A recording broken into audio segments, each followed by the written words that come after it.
হইতেছে, রক্ত বের হইতেছে। আল্লাহ, কি অবস্থা! কান দিয়ে ঢুকে সাপ, মুখ দিয়ে বের হয়েছে। মনে হয় শেঠ ছেলেটা বাজি ধরে এই অবস্থা হয়েছে।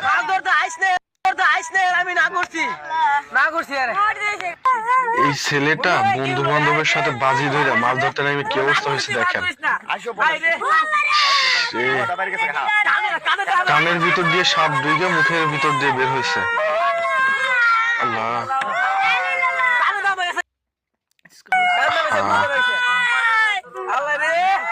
এটি একটু সতর্কমূলক ভিডিও। ভিডিওটা সবাই বেশি বেশি শেয়ার করেন, যাতে কখনো আর এরকম ভুল না করে।